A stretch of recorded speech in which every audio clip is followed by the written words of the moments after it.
Well, good morning, everyone. It is time for Macro Monday. Scott is in a hotel room with two sick kids. And so today we are joined by Peter Cheer, but let's get right to it. Bitcoin's in a trading range, not a whole lot happening as far as market movement goes, but there's a lot of stories underneath the surface for us to unpack. Let's go.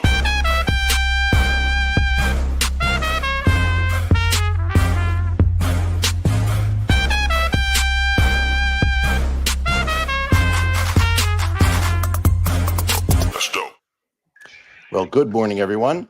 So today you notice we have Mike and James. We have Peter as our special guest. Scott is off-ish, wanted to be on, but couldn't figure out how to take care of sick kids at the same time as doing the show. So here we are. So why don't, as usual, Mike, why don't we start with your Bloomberg morning meeting? And can you do me a favor when you talk about it? Did anyone mention the move in the pound, which seems hard to fathom given what's going on there, but it seems to be, I don't know if anyone's talking about how the pound is broken to the upside. It seems weird to me. I mean, given what the dysfunction in that government, I'm curious if anyone's talking about that. No one in our morning meeting did, but our regular FX strategist, Audrey Child-Friedman, was off. We had someone else today who usually talks about emerging markets. The key thing I don't want to start with is, first of all, kudos to Scott. There's one thing that those of us, certainly you and I, Dave, who are nearing major adult children, is you don't get those days back with your kids. And so if there's any time, sometime, it's true. I mean, if there's anything I can ever go back and do is just spend some time with my kids when they were kids. So kudos to you, Scott. Markets will always be there. Take care of those kids. So first we had Chris Collins filling in for Anna Wong, who's pointing out obviously the data, the unemployment was a little bit stronger. Most of it was from state and local government hiring. Expects employment to continue to move higher by the end of in 2H, and expects the Fed to cut only once in December. To me, that's a substantial statement, because if you cut the last month of the year, you know the tilt's not good for next year, but that's what they're thinking. Gina Martin Adams was hitting pretty hard. She says stocks are in extremely elevated valuations despite slowing growth prospects.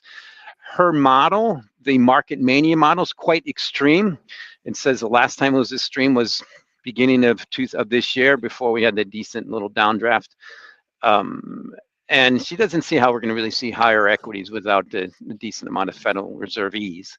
So Ira Jersey, our our interest rate strategist, came on and pointed out that expects obviously a lot of bill supply as we got through the big beautiful bill, giving some leeway to the deficit spending. And he doesn't think the Fed is going to even cut in September. He thinks, but when they do cut, they're going to be aggressive, which I fit with, being an ex-Fed bond trader, fit with that pretty well. I pointed out some of the unique things that are happening in crude oil and corn. Crude oil is a pretty significant bear market. It had its bounce. It's heading lower. I checked hedge fund positions are still long, way long for a typical rally. So it could go lower. Corn, similar, but they're short. And then I pointed out some of the significant ratios that are really unique this year. For instance, how different commodities are. If you look at just the amount of the barrels of crude oil per 1 ounce of gold. Right now, it's about 50 barrels of WTI crude oil.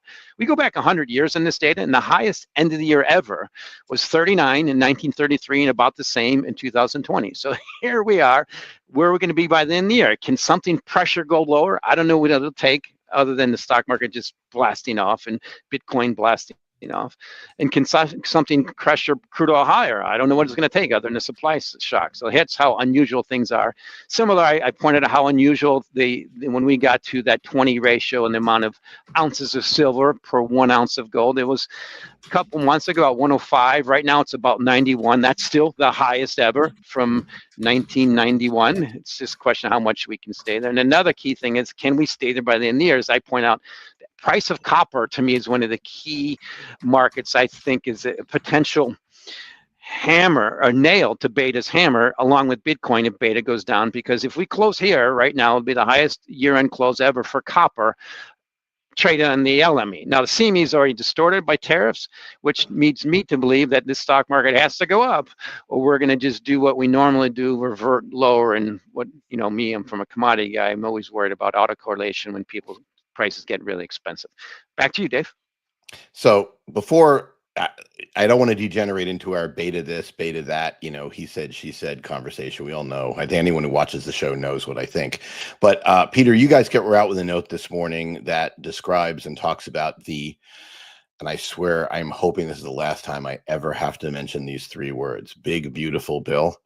But effectively this year's budget, which the tone of for those who follow it, the tone of Academy's note was, my TLDR, Peter, tell me if this is right, is most of the tax cuts are extension of what we have today. Most of what is additional are for basically goosing spending, things like no tax on tips, etc. So it's pro-growth in the short run, and all the histrionics about what it's adding to the budget deficit. And of course, Peter drops because we wouldn't be a day without glitching.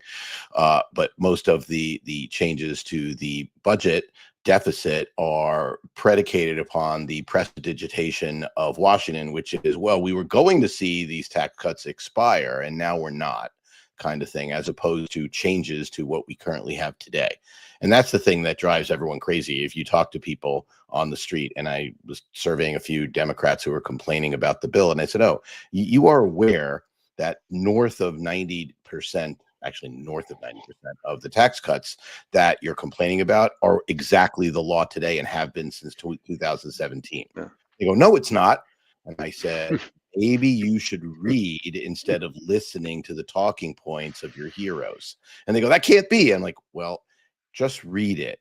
And if you want to get mad at me after you've read it, that's fine. So anyway, Peter, now that you're back, before you drop again, why don't you elaborate on, what you guys are seeing? Because it seemed to me that your idea is, considering where we're at, it's modestly pro-growth and front-loaded, which, by the way, would dovetail with Mike's statement that the Fed is unlikely to ease even in September. And I got the same tone from you. So what have you? Yeah, and I think we come to similar conclusions, different approaches. I didn't even bother reading this, but I don't think reading it's that important, right? I think the big bulk of this is extension of what's already going on, so that was important. But to me, it's the most important thing is we actually had the House, the Senate agree on something, it got signed into an actual law, and that's the first thing under the Trump administration that hasn't been executive order. So whether you like it or not, exactly what's gone on, we now can start planning. And we've been living in such an era of uncertainty that I just think something getting done, Trump being able to corral people, push something through. We can all argue what's right, what's wrong about the bill. I don't care that much right now. I think it's going to be slightly pro-growth in the near term. And to me, just the fact that we actually have some, actual law passed by this, administration, we can take some degree of certainty. We can work around these things. Companies can start planning on their spending, given the tax cuts. So I think, animal spirits, so to speak, have been way ahead of the market side, right? The markets have been taking off and the economy is still sluggish. I think this is a step in the right direction that people in, CEO suites can sit there and say, hey, here's what we now know. How do we take advantage of this? I think tariffs is the last big thing that's, blocking it. I'm reasonably comfortable this is good. And then, you hear all this talk about the deficit this, deficit that, and I will not disagree that there's a chance that this does increase the deficit over time. But one, the CBO projections, it's for the next 7-10 years, whatever, they're wrong all the time. Who knew we'd have COVID 5 years ago? There's a lot of reasons not to, trust some of those projections. And whether we like it or not, and I'm kind of anti-tariff, I think we're kind of at about the maximum sustainable level of tariffs before it really starts hitting the economy hard. We are generating tariff revenue. I think it was almost 40 billion last month, which is roughly the monthly deficit over time that would be added during this bill. So I think people have been carried away on the fear side of things. And if you just look through it, big positive is we actually got something organized. People can work with that and stop overestimating what the deficit is. And let's see how this plays out over the coming months. Because right now, I think it's actually going to be positive for growth and maybe not deficit adding. So James, obviously, I've seen some of your posts over the, et cetera. Is the train going to stop? Sorry, I'm having internet issues here. We've got people doing a lot of work around our houses, so our neighbors. So I think they keep knocking out the power lines. Well, hey, Peter, good to see you live. We've interacted a few times on Twitter. I think that's about it. Yeah, you too, Jeff. So, well, the deficit, first let's unpack the CBO, right? The Congressional Budget Office. The issue with the CBO is that every single time we get some sort of estimate from them, you peel back the layers and you realize that they don't include any recessions in their estimates. So if you look out 10 years and assume there's no recessions, that's kind of ridiculous. That's number one. Number two, they don't they use a very attractive low interest rate over a long period of time. So that impacts our interest expense. Now, that used to not be that big of a deal. It's a pretty big deal now when you're spending over $1 trillion of interest every single year, and it's become the second largest budget item behind Social Security. That's a big deal. It's even larger than defense. So we have a saying, obviously a lot of people have this saying in different kind of industries, but in Wall Street, you're looking at models and you say, whatever the model is, garbage in, garbage out. And the CBO is pretty much garbage in, and you're getting garbage out. And the estimate of the debt to GDP, even as extreme as it is still extremely optimistic. And that's just long term. The real issue is, like Dave just said, is, as we all quote Lynn Alden, is that nothing stops this train. It's just math. The spending is going to continue. Fiscal deficits are going to continue, and that's just reality. I love that DOGE Commission was trying to do the best they could to curtail unnecessary and illicit spending, but there's only so much you can do when the math is extraordinarily against you. Well, on that topic, there's obviously a lot to talk about. I don't know, how macro-y it is, but I think it's important. So Congressman Davidson, who has been on Crypto Town Hall and has been a big supporter of our industry, and is, I don't know who leads who, but in terms of small government Republicans, he's certainly one of the more outspoken. He's been piling on to Elon Musk's comments recently, saying that the reason that Doge couldn't succeed is because there are Republicans who are in on the grift of getting the pipeline of federal funding, and Trump wasn't able or willing, probably able, to push them into line. And so there was a limit to what they could actually accomplish.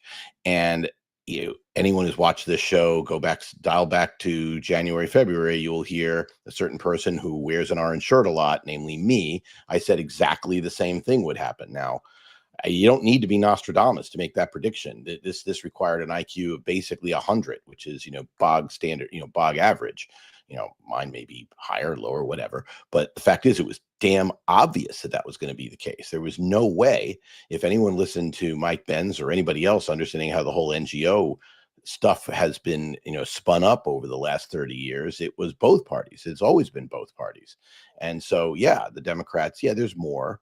There are more NGOs that lean left than lean right. So, okay. But, there's 6 votes swings the House. There's no way it wasn't a third or more of the Republicans. So, there was never. So every time Mike would say, well, Doge is going to, cut spending and do all this stuff and get it back, I would make my frowny face and say, my version, of, Mike, don't be a dumbass. And obviously he's not a dumbass. He's a smart guy. But I would make those sort of faces. It was because I knew there was no way they were going to be able to do anything other than things that were targeted. And that's where we are. So here we are today. We have spending is unchanged. And the ultimate irony of the bill, and I won't use those 3 words, the ultimate irony of the bill is the criticisms on both sides are large. The criticism on the Republican side is it doesn't cut spending enough. The criticism on the Democrat side are it cuts spending too much. Think about that for a second. Neither side, it looks at this as well, government spending, structural spending needs to come down. There's no talk about it. No one's even talking about entitlements. The only thing that people talk about is, if you look at every Republican that talks as well, we didn't cut enough spending, and every Democrat, you cut spending too much. That is literally what you hear on this bill. So when you hear that, and you know that barring a major sea change in politics, this isn't going to change. We have structural deficits now as far as the eye could see. The only way you get around this is if we get to GDP growth of what, 6%? I mean, is that the number? You tell me, what's the number, James? Oh, it's higher than that. And then, the problem is, even if you do that, you're talking about nominal GDP. You're just talking about nominal GDP, which is expansion of the money supply, expansion of credit, expansion of liquidity. That's what we're talking about here. There's no way to get that productivity up that much without it being nominal. That's unless you've got some sort of path to that I'm not seeing. I just can't make that math work. I would love a productivity miracle, but I just don't see it happening. Well, let's remember the thing about productivity. It's really hard to measure until benefit of hindsight. You have to really look back 5 years sometimes to really measure the productivity of the advent of PCs and the phone and now AI kicking in. Yeah.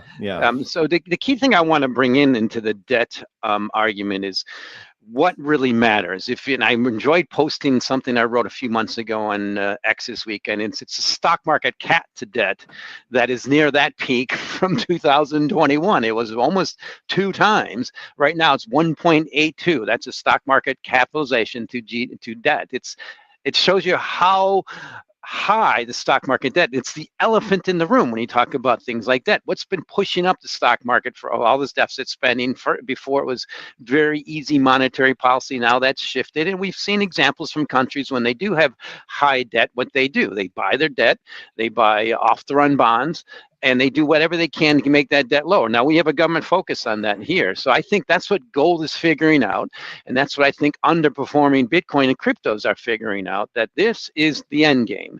The Fed can't ease, and we're all pointing out if they do ease, they're going to do what they did last year. Probably they spike risk assets too much, create inflation, and just essentially just add fuel to the speculators. It's not a good idea. So to me, what's indicative of that happening is gold being up 30% in the year, despite the S&P 500 still up 7%. Now, if it can end up the year 10%, that's wonderful. But just imagine the world if it ends up down 5%, a normal backup with tariffs and everything.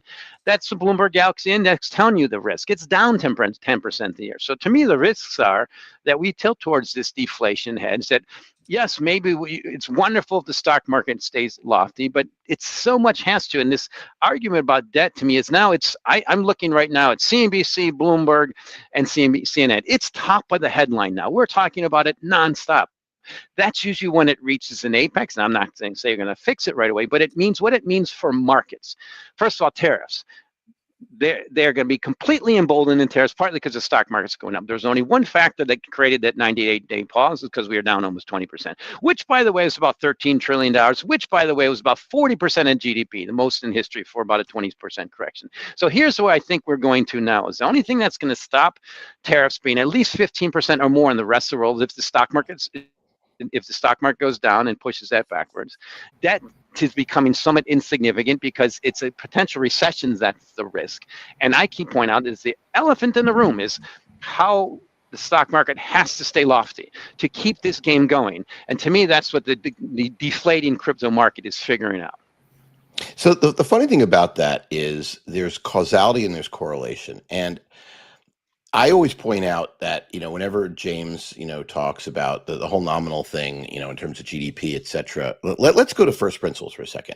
Does any of the three of you think that the government isn't interested in creating monetary inflation for assets? Is there anybody who thinks that the government's goal isn't to see asset prices go up, whether that be bonds or stocks? Mike, you always talk about stocks, and James, you always talk about bonds.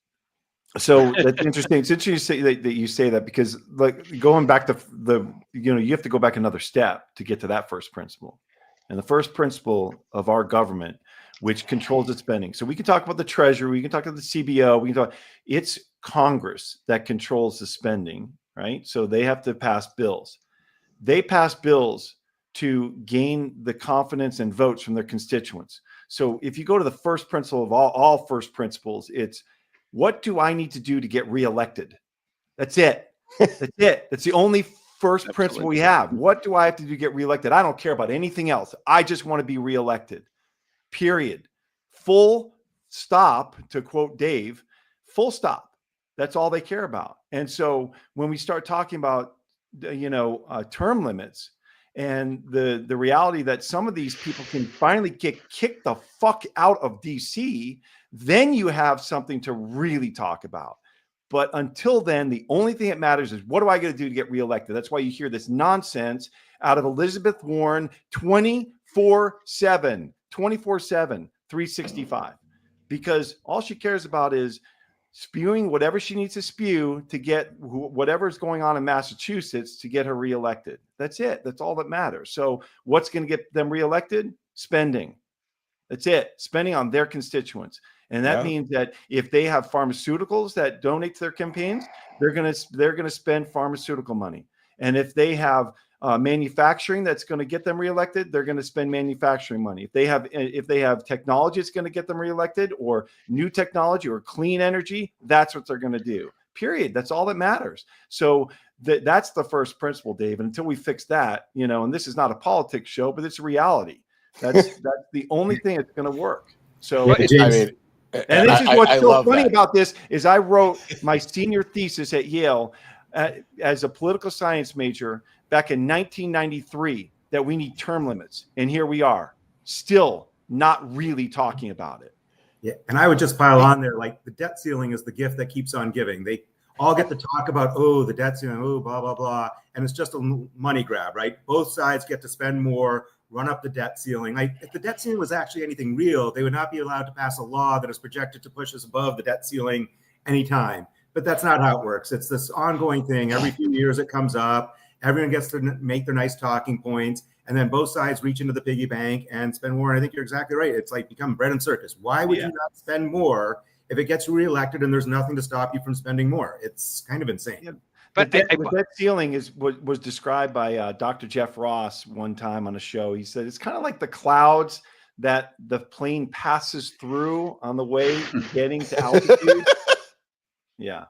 Sorry, Mike. Go ahead. Mike, I think that the premise of the question is exact spot on for a Macro Mondays program. It's absolutely the complete, to get reelected, it's a complete focus of the parties in power to keep the Ponzi scheme, you could call it, to keep risk assets elevated. The difference with this very clever current administration is they figured out if they focus on cryptos, it can help get them elected. Now they have a vested interest in the crypto market going up, not just Bitcoin, yet it's going down. I mean, it's down 10% in the year. Now the stock market has to keep going up. That's the major thing that really matters.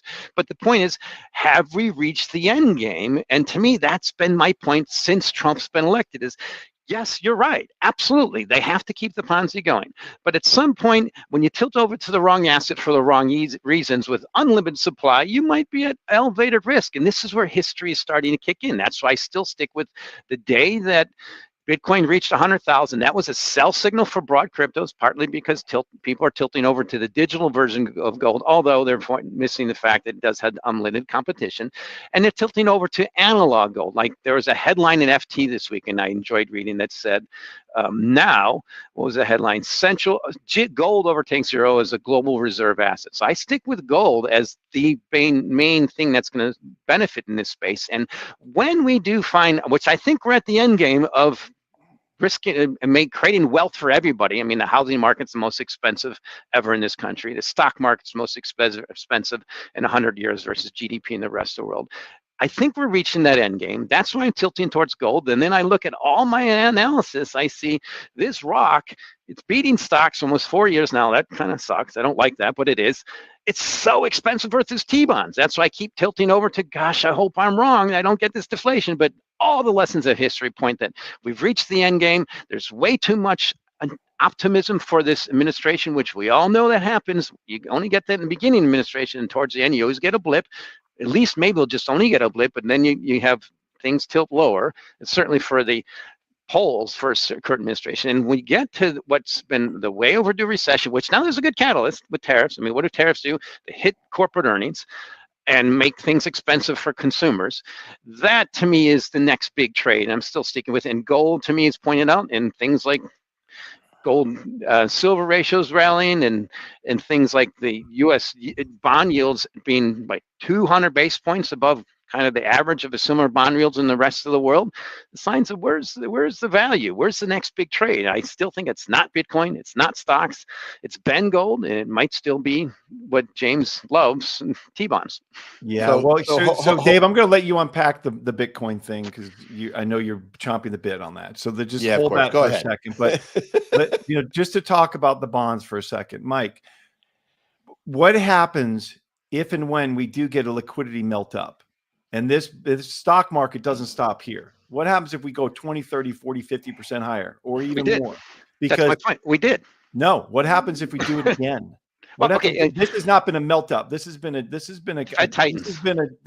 escalator up. What if we have an elevator up? Okay. And then what happens to interest rates at that point?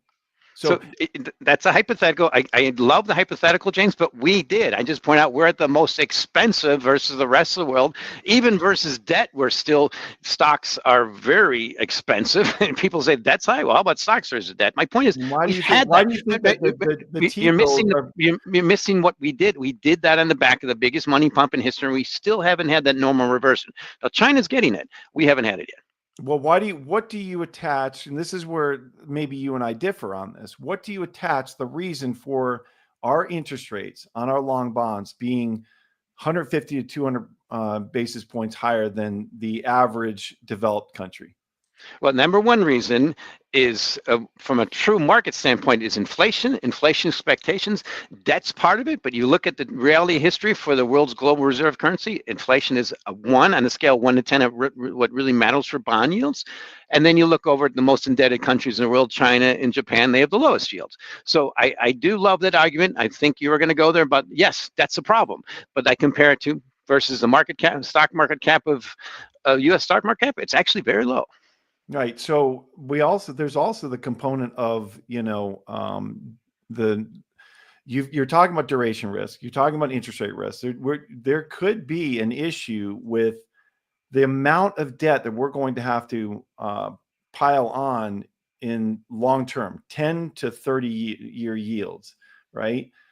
Because we've been kicking this can down the road for so long now that we've got almost $10 trillion of T-bill debt that's going to be refinanced between now and a year from now, plus all of the additional deficit spending. So we're going to have $12-13 trillion of debt.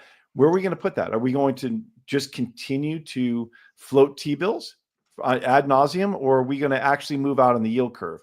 And you can't move out on the yield curve as a Treasury, right? Because remember, the Treasury is just doing Congress's bidding. They're just enabling Congress to spend, endlessly. So how are they going to how are they going to spread this out? Or are we just going to continue to finance all of our deficits with T-bills? Because that is an extraordinarily dangerous game to play for longer than we've already played. So we've been doing that for a long time. We see, like I mentioned, that other countries doing the same, much worse than us. So then how do you explain the fact that the U.S. government 10-year notes 4.36 this year, despite ending the year at 4.56? It's lower, despite we all know the deficit's going higher. And Doge, I guess you can say, it wasn't cutting. Well, I know a lot of people lost their jobs, so I think it's cutting. Stock market's up, inflation's up. Why are 10-year notes yields lower? Because the rest of the world's collapsing. Why are 10-year yields lower from when? What point are you talking about? End of last year. Yeah, but they started out at 3.5% when we started cutting rates, and then they went up to 4.5%. Agreed. That was, we all agreed on that. When the Fed cut rates and yields went, and bond yields went up, that was the bond market telling the Fed, stop easing. You're wrong. Stock market's too elevated. You're creating too much speculative excesses. You're adding fuel to the punch bowl. It was the wrong thing to do. And they're still saying that. But right now it's the tilt. It's been almost a year, and I'm just pointing out, we still have the stock market up 7%. It was only down a little bit in the year. What happened to yields? Everything was down in the beginning of the year. That's my point, is you will be right as long as stock market stays elevated at 2 times GDP, and there's only 2 times in history of any market reaching that, 1929 US and 1989 in Japan. And I will also be right if and when the stock market does collapse, all right, because the Fed remains stubborn and keeps rates elevated too long, and we do have some sort of credit event. If that does happen, and we've seen spikes in the repo rate and repo usage recently, not the rate, repo usage recently, and so if that does happen, what is the market going to expect? Massive printing again, a la COVID, a la great financial crisis, and so rates will spike higher again. And so either way, you're getting to a point where the market, this is the point of the first principles. The incentive is to keep spending. The incentive is to keep nominal GDP high. The incentive is to keep the stock market high because we are so financialized as a system. We need the stock market to keep going, which means we need liquidity. This is like trying to take a patient, off a ventilator, or trying to are you going to stop giving the patient the drug it needs to stay alive? So here's the oxymoron with that statement. To expect the stock market to go down and rates to go up, good luck. No, I expect rates to go down first and then to explode higher when we print, when we do have a face melting print, which is larger than the print we had in 2020, 21. You're trading the last big trade. We've already had it. We learned the lessons of deflation. My point is inflation. My point is when that happens, the next time it's time to start printing, there'll be major pushback and it'll be much more delayed. And I'm just talking about a really good trade, which means probably a decent correction of risk assets, at least 50% in things like Bitcoin, and maybe a 50% drawdown in the U.S. stock market. Way overdue. What do you think would happen to the constituents if we do allow for a 50% drawdown? It's not so much allowing. What are you going to do about it? You're going to print. Exactly. So my point is, but we've done that. We've learned the lesson. So we can go on from this. The point is, I know, but Mike, here's where you and I differ. Is you think that we've learned a lesson. I think that there's no way to learn that lesson. We're way past it. It's over. Inflation, and that's why Lynn Alden says every single day, nothing stops this train, because there is no lesson to be learned. It's suicide for us to do that. The only thing let's understand there's a dichotomy. That's a bit different this time is Yellen clearly had no concept of markets, I don't think, whatsoever. She clearly was the only person in the entire country who didn't decide to borrow long when yields were incredibly low, right? Corporate America did, individuals did. I do think Besant, and for all Lutnick's potential issues on some things, understanding and moving bond markets is something he actually does understand. So I think there will be a much more concerted effort to keep a lid on bonds. I think they will do things we haven't seen. We'll probably kick and scream and say, this is crazy. Why are they doing this? But I do think this administration will work the bond market probably better than Yellen ever did or could. This is best. So that's one thing. I think you're probably right, but it might take longer to get there, as I think this group will be better at hiding the bubbles and things like that. And for example, called it last time, I'll say it again, I think for coming to these auctions, I am sure they are calling foreign governments that are friendly to us and saying, buy as many bonds as you can, because everyone's watching to see the indirect bids. And if the indirect bids are low, we're going to sell off. So I think this, which is why they're changing the SLR rules. Right. So they are trying to do all these things to suppress it. And probably like everything else, the longer they try and suppress it, the worse it becomes at the back end. I just think they might be better and more successful at suppressing it for a period of time. That's kind of slightly. Yeah. Absolutely. So let's make one point yield curve control and its additional liquidity. Exactly. Yeah, I was going to tee you up for that, James, and I still will, because I want people to understand what you mean by SLR. We'll do that. But just the reason I framed the question the way I did to start this was the government wants certain things.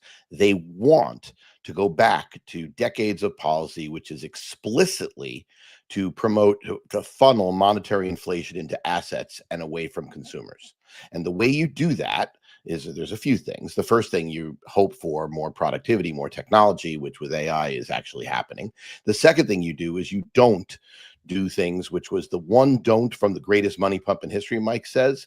Yeah, there was a big money pump, but there was also monumentally stupid behavior, which is giving stimmy checks to people. So now you guaranteed consumer inflation.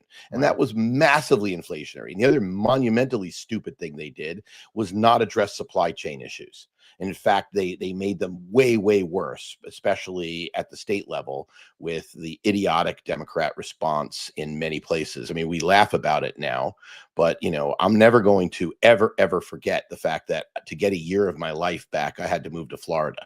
Right. But what did that mean? You know, the quote, essential workers were delivering stuff, not manufacturing stuff. And so our supply chains were crushed. So what we learned out of the pandemic, the only thing the economists that you know, writ large have learned is don't give money, put it in the hands of the people anymore, and don't fuck up supply chains. And that's why they backtracked so fast on tariffs. And by the way, this past weekend, they backtracked again. Instead of July 9th, it's like, well, it's really August 1st. I mean, you know, honestly, you know, in foreign policy, this administration is smart enough to know that a red line is a red line. In economic policy, it seems like, oh, their lines are very, very fuzzy.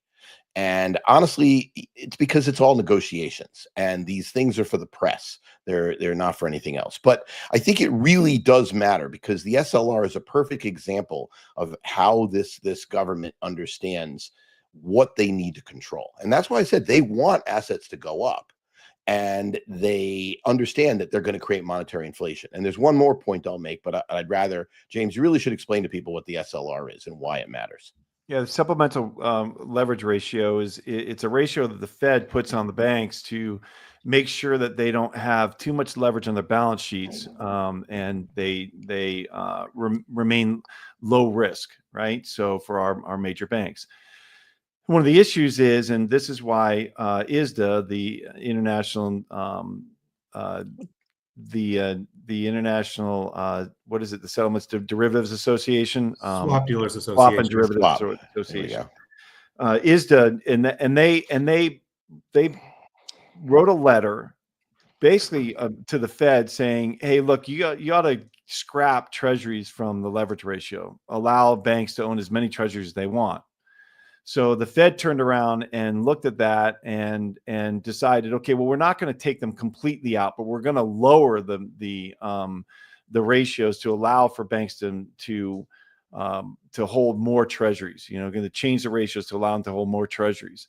And why would they do that? They'll do that because, you know, treasuries are supposed to be risk-free. We talk about this all the time. What's the risk-free rate with the U.S. You know, the U.S. Treasury rate?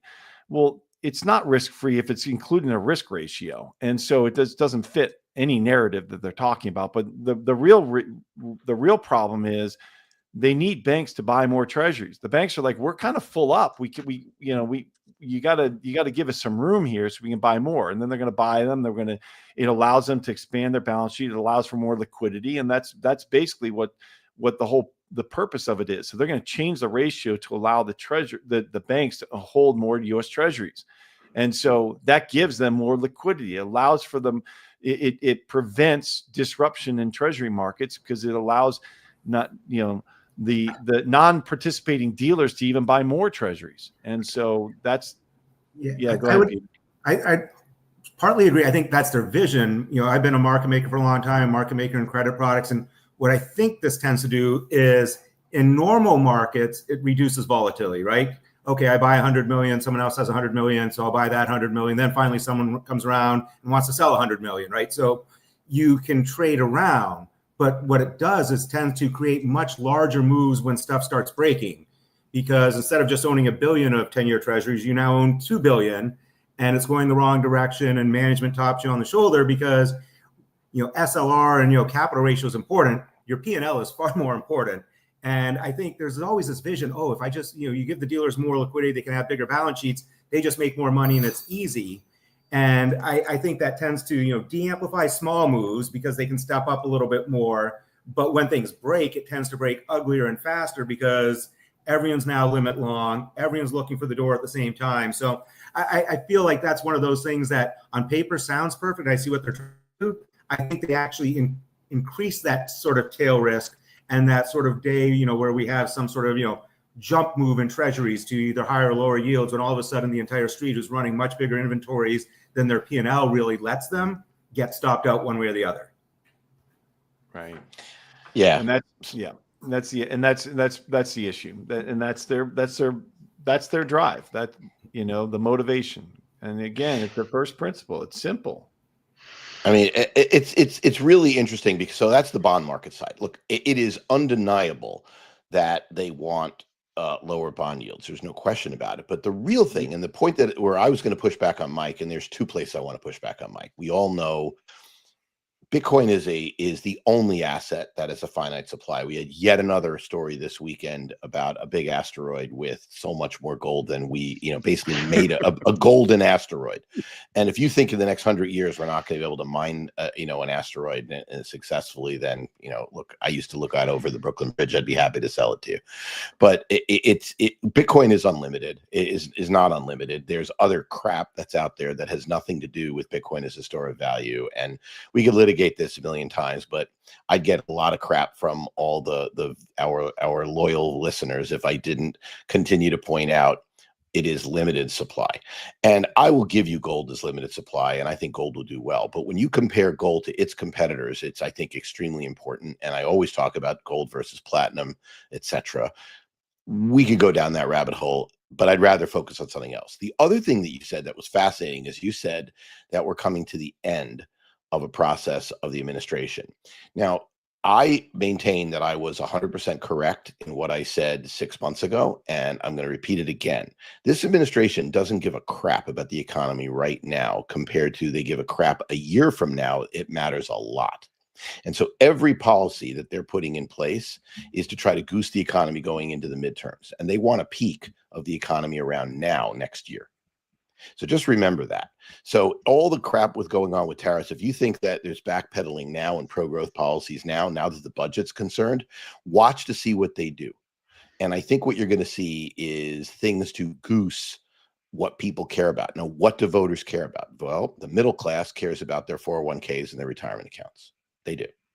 So if we get a pullback this year, you know, in the fall, if we get a nasty correction in the fall, which is essentially what you're calling for, Mike, the liquidity that will come into the market will be massive, and markets are going to start to anticipate that. That's the interesting thing. So like in, you know, when we've had massive, nasty pullbacks in the past, Bitcoin's correlation and beta was high. This last time, Bitcoin's correlation was reasonable, but its beta was really low, and its beta is getting lower still. So, and that's for a reason. It's because people are anticipating it. We know, like, for example, we don't have to guess. Here's a news event that you can sell the news if you want. Powell is not going to be the Federal Reserve Chairman a year from now. He won't be. There will be a new one, right? And that new one is going to be handpicked to be bringing rates and to try to emulate Switzerland, or as close as we can to whatever they can get away with the bond market. And that's the point. Right? I mean, James, am I missing something here? I mean, you know, from the short end to the long end, I mean, it's pretty clear what they want to try to accomplish. Whether they'll be able to do so is Mike's point. And it isn't easy. And that's why Mike's smiling. But that's what they're going to try. Let me go ahead, James. No, what I was going to say is that the point, and to reiterate, to keep a lid on yields, on long-term yields, it's going to require some sort of yield curve control. That's the point.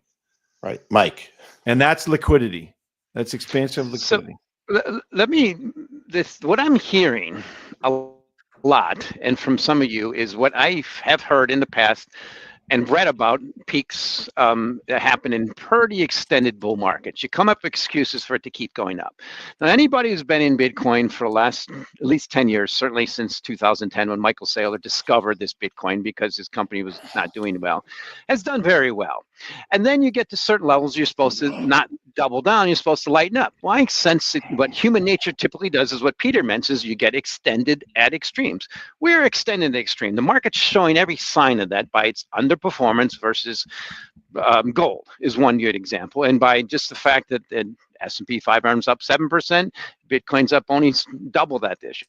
There should be up triple. It's signs of the end. So you have to have these things to continue. To me, this is the end game. And also it's the optimism for Mr. Trump. Great. The point is, it's not going to get much better. You have to find out where things are peaking and where they're supposed to be selling when they're yelling. I still look at Bitcoin at 100,000 as signs of a selling when they're yelling market. You see that signs in the Bloomberg Galaxy Crypto and Index down 10%. You've seen that in signs of gold going up. You've seen that in many other. The point is, it hasn't even started. I'm calling for one of the biggest moves of my lifetime, and it's barely started. So I can't expect it to be easy, but that's my point. Is have to be careful what you're saying about this. Is a number on a screen. It's not anything. I mean, at least gold tracks. It's a number on a screen that tracks physical gold.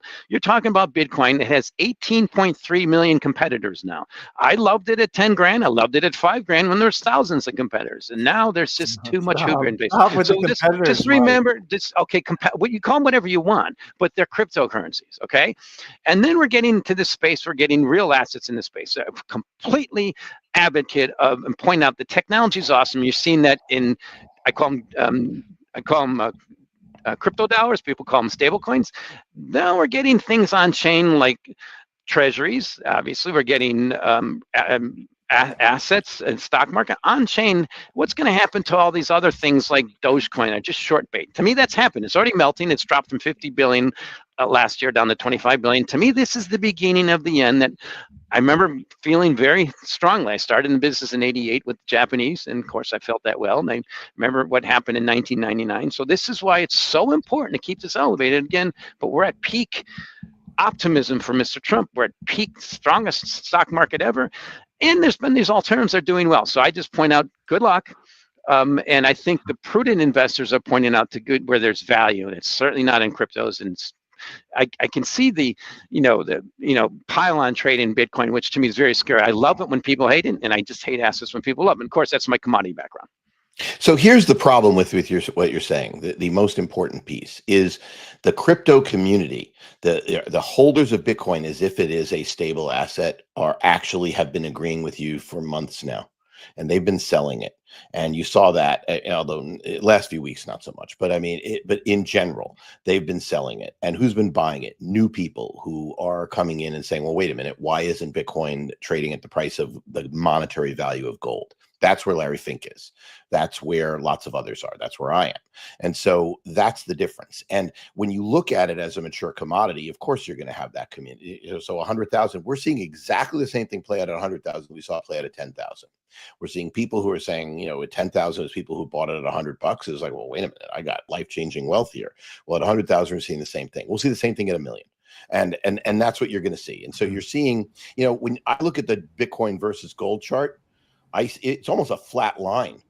I mean, it was the Bitcoin and price of gold was in 21 was 30. It's 4 years. It's like a flat line. And that actually makes sense for a while until Bitcoin goes on its next big up move. And you're going to see a flat line until a big up move. You're going to see little squiggles up and down, but that's what you'll see. But it's a different thing. This competitor stuff you keep saying, I mean, there is a massive difference. It's called Bitcoin. We see it in Bitcoin dominance. There are two. They are both cryptos, right? If you look at Bitcoin and Ethereum, but they're very different apart from a few lunatics. And yes, I will call you lunatics if you think Ethereum is going to be a store of value.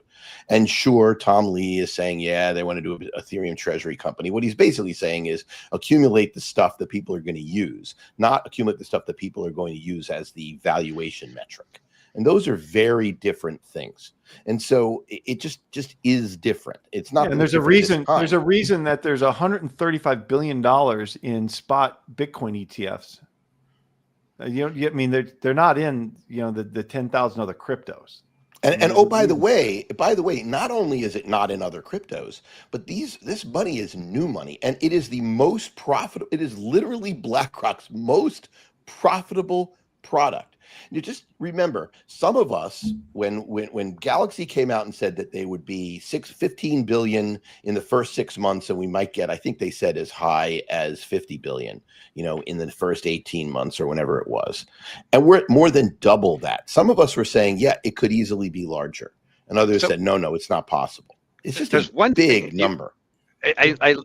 we have, it's so important we need to disagree for our viewers and our audience. But one thing that I do like when you point out one thing I'll say and push back on, there's one key thing you said, Dave, that might go in my book someday, is you said when Bitcoin reaches 1 million, not if. And I will say one thing, I just want to push back a little bit on Dave. And again, we're looking at crypto. I think it's a much better regulatory environment. What scares me is these treasury companies. The fact that you can effectively mint free money by creating a treasury company, right? That's what I think Tom Lee is trying to do with an Ethereum treasury company. It has nothing to do with where the value is. It's somehow right now you can milk yourself, mint free money. And I think that has to get squeezed out. It's very hard to tell too, how many people are, say, short some of these treasury companies versus owning the cryptocurrency under, Bitcoin, whether ETF form or not, trying to capture some of that ARB to see if that goes away. And the fact that more and more of these treasury companies are coming out, it reminds me a lot of kind of what was happening at the end of subprime in 2007-8, where I don't say we're going to have anything. Once these things start cracking and that premium goes away, I think it drags those stocks way down. It probably drags crypto down a little bit from there because people have to unwind those kind of attempts at arbitrage. And then I think you have a much firmer base, right? I think so long as people can pop up every day or week, creating some new treasury company and minting billions and billions of dollars for themselves, they're going to keep doing it. And the market's going to get tired of it. They're going to see it. And you're going to start seeing an erosion in that, premium. As it comes back, I think, to me, I don't see any way it just comes back without Bitcoin coming down a little bit. And that, to me, would be when I would get really, really pounding the table. This is now the right time because you've taken out this kind of bubblish mentality. And I don't think the bubble is in the crypto itself. I think the bubble is in these treasury companies because you should not be able to mint free money. And it's become too easy, I think. And everyone's kind of riding that thing. And, Tom Lee's going to create an Ethereum treasury company specifically because it's free money. So yeah, I agree. James, go ahead.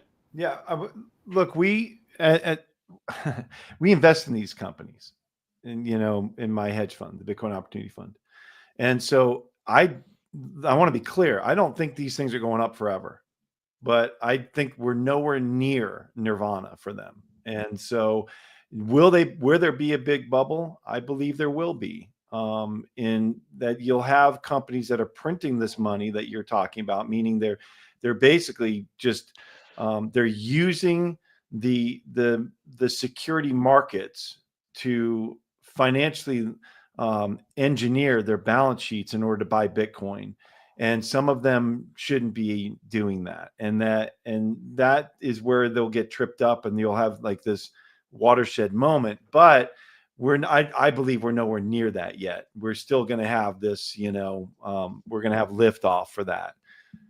But I want to be clear. I don't think this happens forever. There is going to be a moment where it does turn. And, so we're careful about that. But there are two different types of companies, right? There's the companies that are financial engineering with leverage and companies that are doing it without leverage. And the ones that are doing without leverage are going to be just fine, in my personal opinion.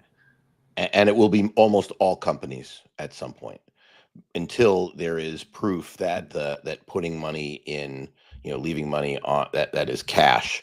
The real question is what has a higher, higher expected value, higher performance? Buying back your own stock, putting money in, you're going to lose it because it can't keep up with inflation, asset like treasuries, or putting it in a potential future reserve asset.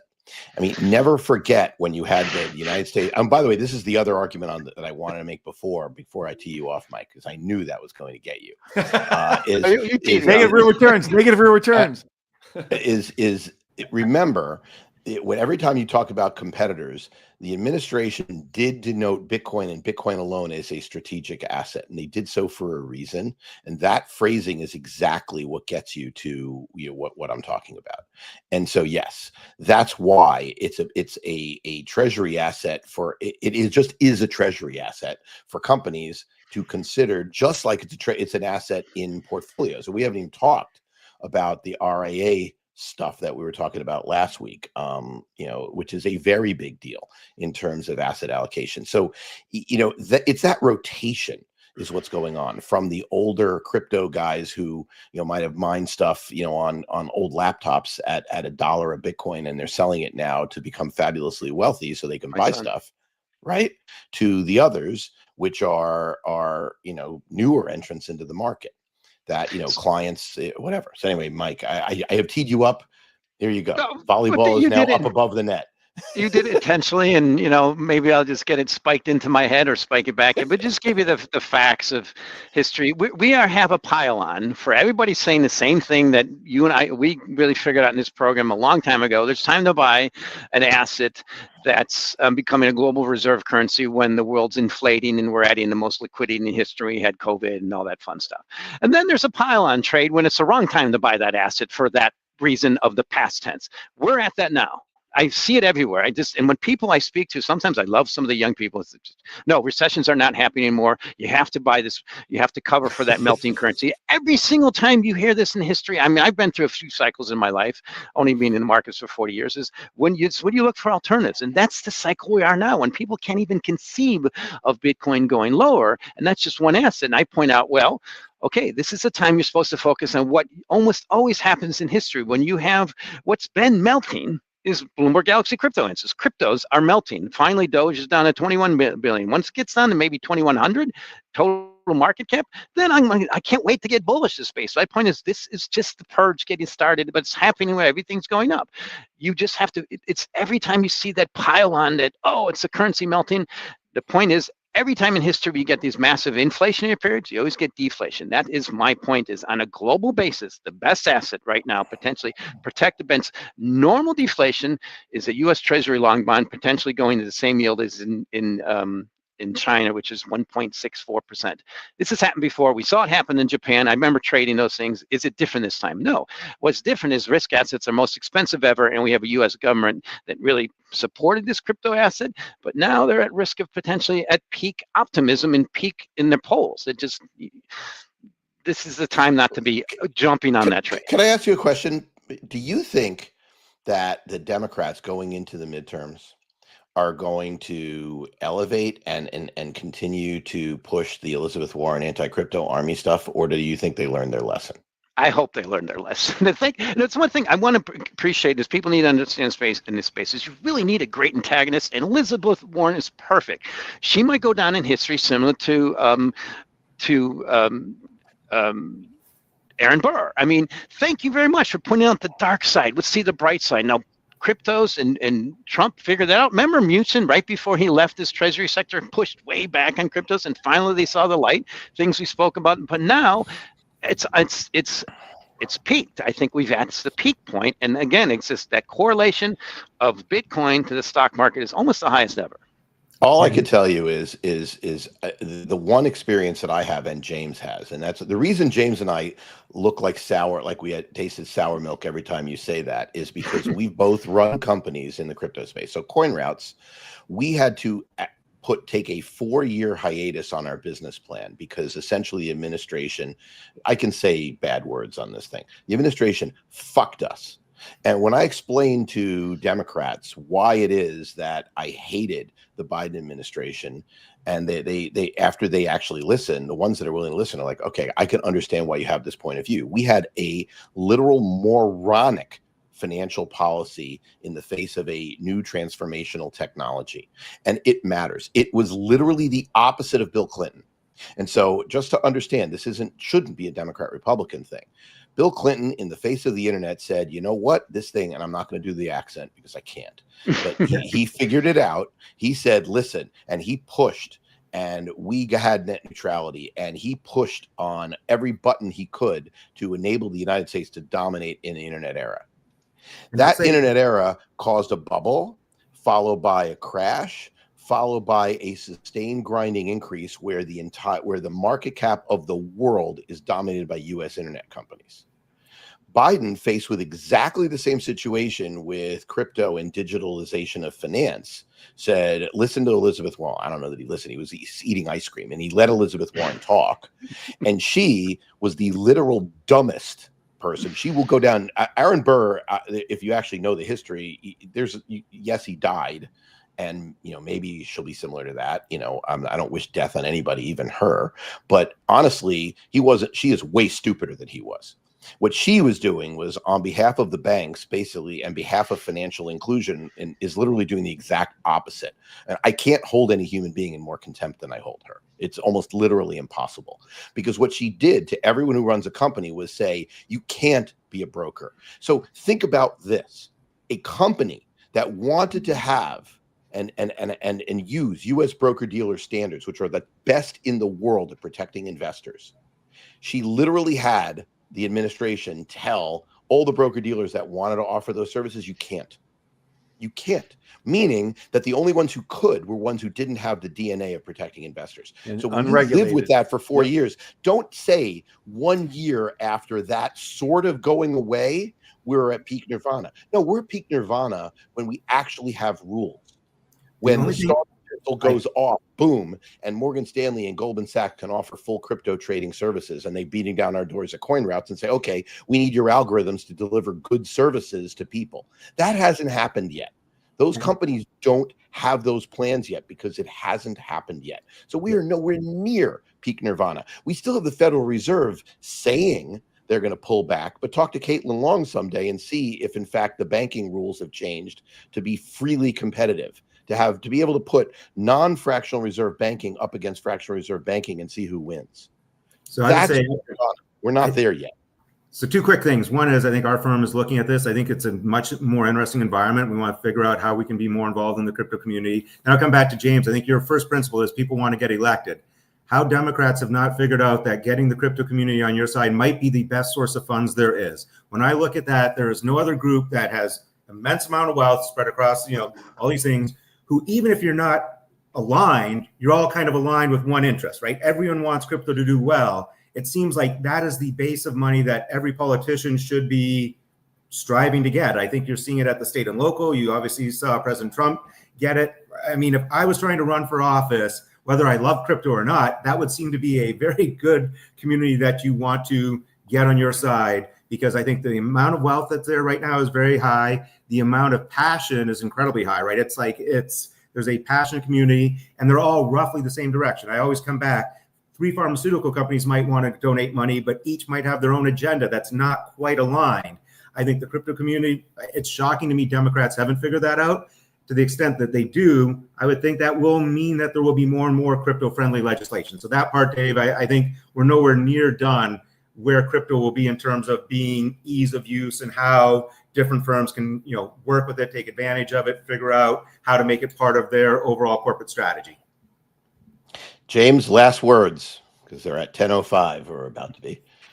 Yeah, look, I agree that we are nowhere near peak nirvana. Mike, I agree that we will have drawdowns. I do. I just don't think that we're in that spot right now. I think that liquidity is going to continue to expand for a while here, into next year at least, and that we're going to continue to see hard assets like gold and like Bitcoin continue to benefit from it. And Bennett, the one major point of contention that I continuously have with you on this argument is that Bitcoin does not have 10,000 competitors. It actually has 0. There's nothing that can compete with it in a digital asset space. There's nothing. And so we just differ in opinion on that. I understand that you're coming from a POV, a point of view of the retail investor that sees all these other things that they can invest in, but I don't look at Bitcoin as just as an investment, and that's why long term I'm so confident in it. And the word is not even bullish. I'm just confident in it, and I have more conviction in this asset than any asset I've ever owned in my entire investing career. That's been over 30 years. Okay, well, I think we are at a good point. Unless, Mike, you want a quick rejoinder, or are you okay with where we're at? No, I'll let it leave with extreme optimism for Bitcoin. It instills my bearishness. Long term. No, sure. Yep. Okay. Long term, yeah, but we've already had a lot of long term. Okay, well, it always there are many places we could go, but it is 10:05, so we will see you all next week for Macro Monday at 9 o'clock on Monday morning. Peace out, everybody.